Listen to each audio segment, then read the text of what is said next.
Welcome back to Coffee and Chel, episode 3, the video series where I go through the prior videos, questions and comments, and help you with your hut lineup decisions.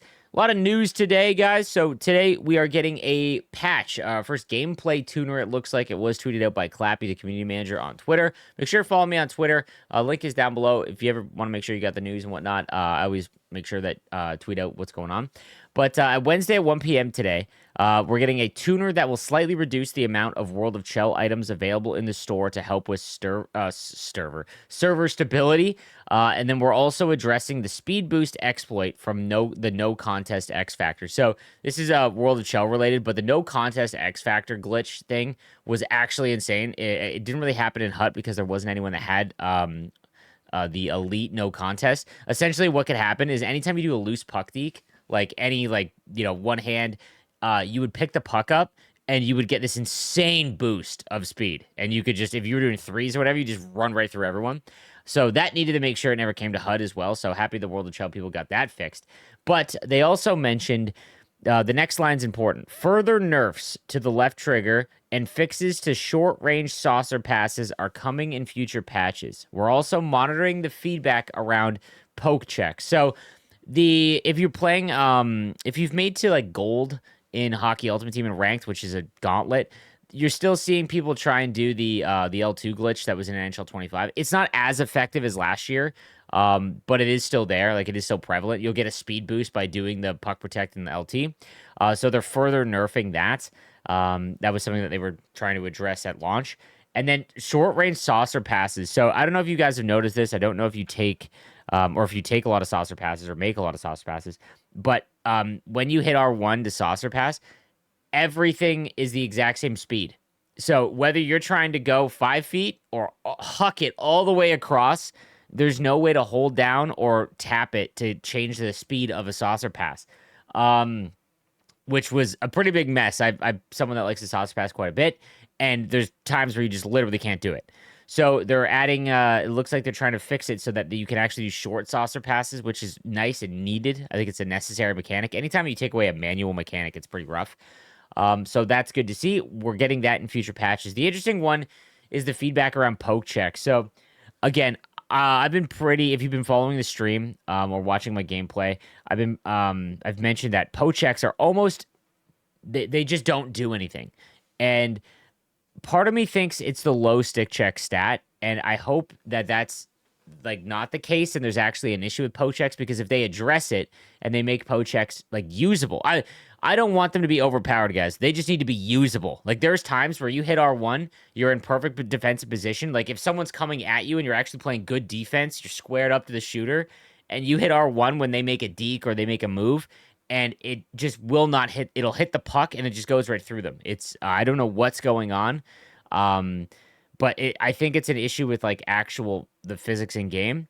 But I also think that we're playing with like low 80s players with the stick checking stat, and we're noticing it a lot. Like, I've talked about this early on so far, that you don't notice how important attributes are, some of them, until they're too low, and then you really notice them. Because once you get into the high 80s and 90s, it's the separation of the attributes is very low.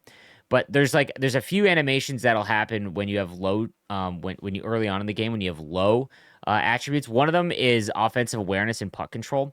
So if you're passing to someone and you notice that they do this weird thing where they have to not knock the puck down, but like you'll pass it to them and they won't get full control. It's like it bangs off their stick and then they pick it up and go. That's a really low offensive awareness and puck control stat, which is why like having a player with like less than 85 is pretty rough. But like that's just an example of the attributes mattering. So the stick checking stat determines how fast and how accurate that your stick will go to when you hit R1 to the puck. It goes to the puck wherever the puck is when you hit R1. If you have 99 stick checking, it will go the fastest and most accurate to the puck when you hit R1. And right now, it's obviously not, because we're in the early on games, but it's too rough. Like, you just legitimately can't use it. So when I'm playing defense in ranked, I basically just don't make a defensive move. I just try and keep my guy in the way. So instead of trying for incidental contact, where like hopefully it'll just hit my stick because I'm not moving, like that's really the only thing that I've got here now. The other thing that's coming today at 5 p.m., we're getting our next Chel Week drop. So these were supposed to come out in the afternoon, but it looks like this one, as well as yesterday's, are coming out at 5 p.m. with the actual regular content. So I'll throw up the here's what we're getting tomorrow. Actually, we'll go like this. Here's what we're getting today, where it says collect all to receive a reward. So it's 279s and then the 80 overall Eddie Olczyk, and we'll get a random reward that says plus get all of the collection back. So yesterday we got Ty Domi, Rempe, and Larock and a new AP boost. Nothing crazy, but a little boost, and hopefully they keep it up. So let's get into today's questions and comments. Again, guys, make sure when you're leaving your comment, take a look around and see if there is a one that is liked or a comment that you like, and make sure that you give it a like if you want it answered, because I sort by most liked early on because there's so many comments. It's just the way to do it. So yesterday we talked about ranked rewards being an absolute gong show. So let's get into it. There's a lot of good ideas here. So VMT says, if you lose games in ranked, you won't just have to climb back up, but you will also have to climb back up without getting any ranked rewards. You could win 7 games in a row to climb back, get 0 rewards, lose the 1 game you need to win to get the rewards, and then not get any for your next win. This system has to change. Why are moments giving 100 coins instead of 1,000? Actually, let's start there. This needs to change in the current format. So I think that it's okay to leave the ranked path as it is if they add in a rivals objective path or ranked objective path, like what we used to have last year. I think that's a lazy way to do it. I'm not going to be super excited about it, but at this point, if they add that back in and it's like every 10 wins or 5 wins you get a pack or coins, or getting 30 wins you get a big one, that's the only way that you can keep it in the current system. I'm okay with rewarding top end players. I think that should happen. If you are able to get to the ultimate rank, you should be rewarded quite a bit. So I'm okay with leaving that as it is, the reward path, if they add in that objective path. All right, because if you look at the rewards for the ranked path, it's not bad. It's not bad, but again, you're getting 1 pack potentially every 10 days if you're grinding, right? So that does need to change. I hope to see it. If they don't add in a rivals objective path, then the only other thing they could do is make it so that there's no relegation like they said they would. Because if outside of that, I don't know how they fix that. Why are moments giving 100 coins instead of 1,000? Moments used to be a solid way to earn coins early on. This comes up quite a bit. So it appears that they've removed the milestones that you used to be able to grind early on. So there was like do 500 deeks, and it was like you would get 25,000 coins. Very easy to do that. It looks like they've removed all of that, and that is bad on the surface, right? Because now you can't just get a nice coin base to start buying coins. Also, remember though, guys, is that is how the real life world works. Deflation. You know what I'm saying? So they're taking away the massive amount of coins you can get, but that means the market prices will come down. I was seeing master set player items from the first event for 25,000 coins.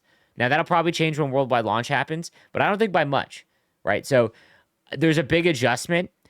I do think the coin thing is interesting. Moments probably should give a little bit more, but when you consider that a ranked win or a cup chase win gives you like 600, they're probably just trying to really limit the coins that you can just grind to get immediately to protect the auction house early on. Last year was crazy. Last year, you could start with like 150,000 coins by just doing the objectives early on. And what that did was it allowed everyone during early access to buy everything. Because during early access, players and cards are at their cheapest because no one has the coins, or the player base doesn't have the coins to actually buy them for the correct price, right? Worldwide launch happens. Now it's everyone that's free to play. They don't have a lot of cards. They're not spending money. So they'll start playing, and then they'll start buying up all the cards that were cheap, and that will raise the prices up. So if you played during early access and you did all the objectives, you just grinded those out, you could have 200,000 coins. 200,000 coins right now, you could have bought Fedorov, Solani, another icon, like all the MSPs. Like, it was crazy so far. So I understand. I don't know what's going on here with the moments, but I would love I think every moment should have like cards that could go into a set. So much like like they did with Fresh Ice a little bit, where they give you a 77 overall untradeable item, something along those lines. So obviously, skill will be different once early access is over, but I cannot imagine the casuals will have an easy time getting past silver rank because there will always be a higher skill player climbing ranks, and casuals will get absolutely decimated. This will even out a little bit when the worldwide access comes. More average players will get out of bronze, right? Even if they're like supposed to be in silver, but they will be in silver because you can't relegate from silver to bronze. So it will even out a little bit, and you'll start to see that cushion where the top end players will get into gold and then diamond and all of that. But yeah, it's kind of crazy right now. I hope the actual season one path will be much better than the season zero one because season zero was very lacking in terms of rewards.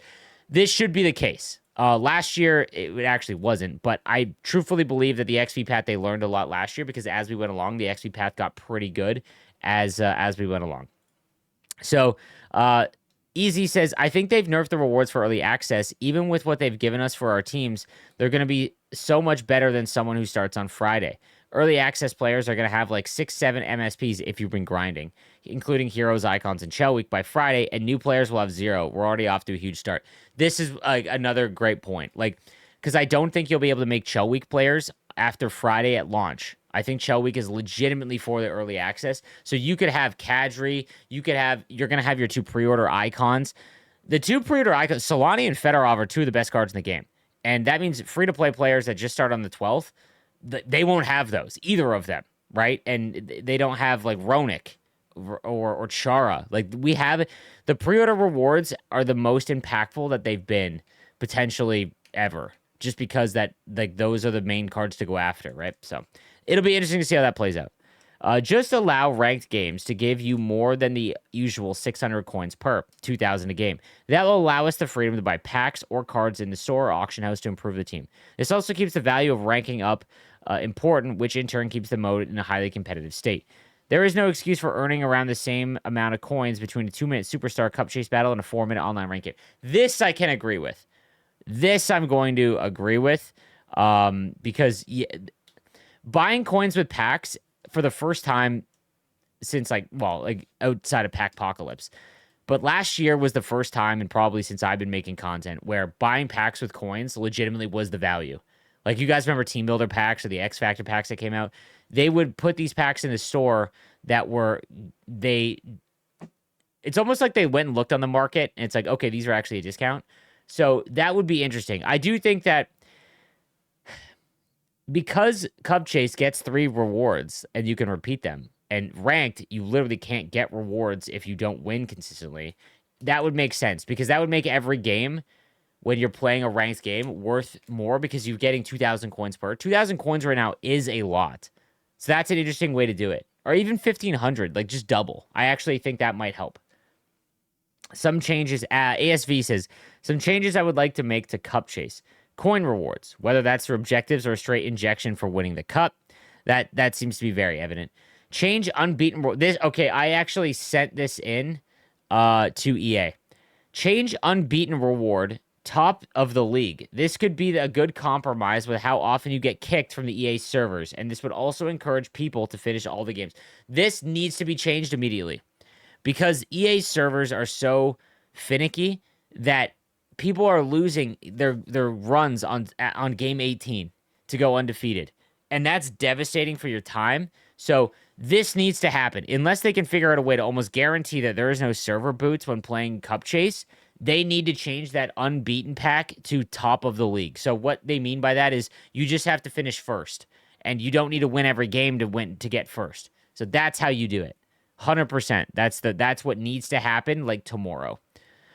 I want a Cup Chase jersey. Make it an objective. Win Cup Chase 100 times. Love that. I love vanity items like that to flex that you've like done something in game. Yep, 100%. I love that they put the ultimate jerseys in ranked. They're just impossible to get. Right now, the CPU teams are chosen by EA. I hope we can get to play against HUT teams when the full game launches. Dude, the CPU teams in Cup Chase are all Sharks alumni. It's hilarious. And the most random Sharks alumni. Like I was seeing like James Shepard and like Scott Nichols and all sorts of other just like Doug Murray. It was wild. Shutout rewards scaled with difficult. Shutout rewards scaled with difficulty. That I'm not sure on. But I do love the that change. I sent that into EA. Jake says, as a player who almost plays only offline, the rewards being actually achievable without relegation was something that got me excited to play online. If they did make that system work as advertised, I'm sure that the ranked player base would probably double it what it would last year. I just want to earn something while I play. I don't need to be insanely good, but I want a reason to play, something to grind for. This is important, bro. This is very important because with the format of no regression, I agree. It's a lot like World of Chel or Wild Card, and a lot of offline players gave me feedback last year that they tried off or online for the first time that were only offline players because Wild Card there was no harm in losing in Wild Card, so it allowed them to try. Ranked, there's a lot of offline players that just won't even try it. So I would love that. Like your comment is daggers in my opinion. Like I want EA to see that. Next up, it says easy fix of undefeated switch to first overall regular season pack. This is it. That's a massive idea, and I love that. Need to see that happen. Courtney says they either need to give us more packs or more coins per game. I feel like we are stuck in no man's land where anyone who doesn't spend hours per day on the game mode and doesn't spend money won't get. Yeah, right now I've done everything. I've done every objective. I've done cup chase. I can basically just do ranked, which I'm doing, and I have nothing to do. And you're right. Like, there's no way to earn coins. And I've played, I've been streaming. You can see the subathon up there. I've literally been streaming for 3 days or 2 days straight. So I agree. There needs to be a fix to actually allow us to play. It is early access, so I'm hoping that there's stuff that's that will happen there. So the MLB pack format is perfect. I wish NHL did that too. MLB pack format. Again, I talked about this yesterday. They just make their packs awful, but they literally give you 1,000 packs. And I think that for the people that are like, we just need more rewards. Again, I've talked about this. Every time you give out more rewards, it lessens the value of those cards. But you're getting the chance of opening something. Like if the packs were bad, which a lot of them are, you're at least getting the hope while you're opening packs. Everyone loves that. Everyone loves that. But in MLB, you could open up 200 packs and not get a diamond. And that's like the base level of a good card. But you're opening up 200 packs. So I think that is probably the best way for Ultimate Team. Like EA has reduced the amount of packs that we get by a ton, but it has also it raised the value of all of our cards until they do something that bricks the whole system like they did last year, where everything just became cheap. But I agree that the MLB pack format is perfect for that reason. So, hey slaves, I don't know about you, but I absolutely sniped tendies the first day and picked corners. Then there was a little update when gameplay NHL or opening NHL, and now you can't really snipe anymore. They completely nerfed that. Goals are back to mainly cross creases and backhands on breakaways. Same for everyone. So, a couple things here. This happens all the time, but when you play in the first few days, almost everyone is using a low-rated goaltender. Remember I talked about how attributes actually matter, but you don't notice them mattering until they're low enough? So everyone has really low-rated goaltenders. Like I think the starting one is a 74 overall. And if you have the first cards you go after are on offense. Just that's how it is usually. Everyone took Solani and Fedorov, for example, right? You have 90 overall shooters on a 74 overall goaltender. That will matter. Goalies do matter a little bit in that sense, but usually when everything's equal, they don't once they're attributes.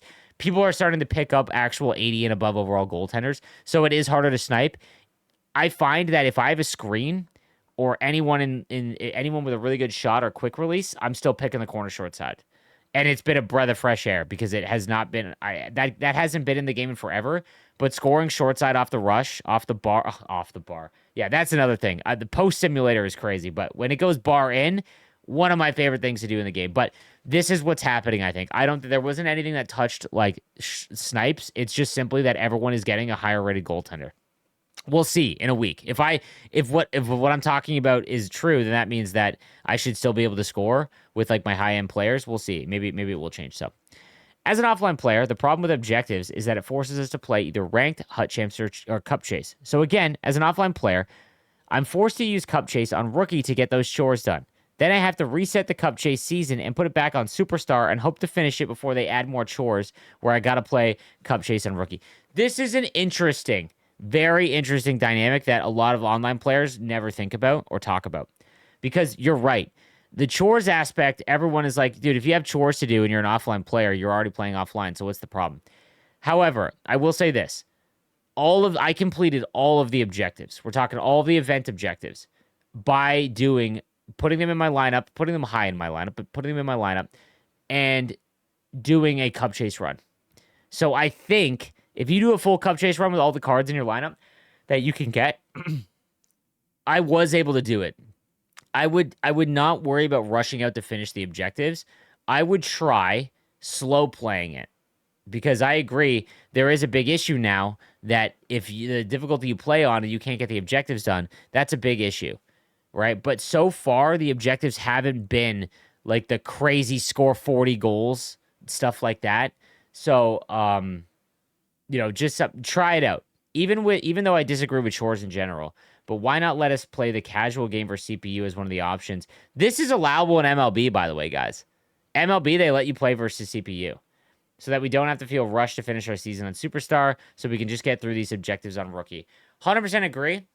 Again, until they release an objective path, though, where it's like, okay, the only way I'm getting this done is if I play on Rookie, I think try it out. Just try it out, see how it goes.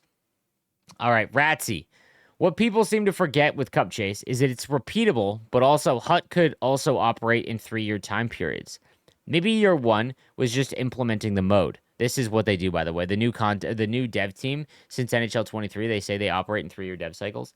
See if people actually like a season style in Hut for offline.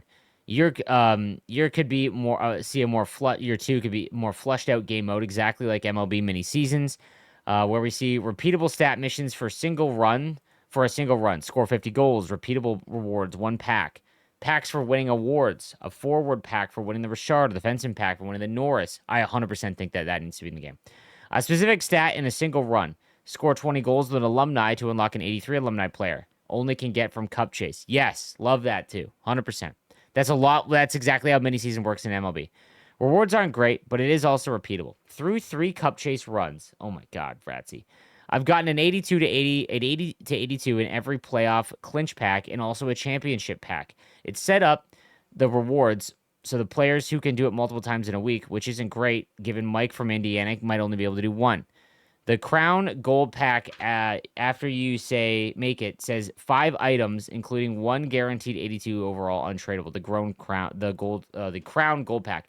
Something that was mentioned in my Discord, it actually seems more advantageous because the undefeated reward is not the best reward, which is crazy. So if you lose, get to a spot where you get 21, 22 points and then quit out the rest of the games and then just win the playoffs, so you save half the time, essentially, the 2 rewards you get are the best ones. The undefeated pack is not. So, little interesting there, but something that I saw a lot of people say when it comes to doing their run. So just something to keep in mind. So that's going to do it for episode 3, guys. I am still doing my subathon, recording this live, so if you ever want to see it live, I've got almost 3 days still on the clock. Also, last night streamed my men's league baseball game, so that was electric. Tonight, I have another playoff game, so I'll be taking you guys along with me, so live streaming it from the ball yard. So I'll see you guys tomorrow morning, though. Have a good one.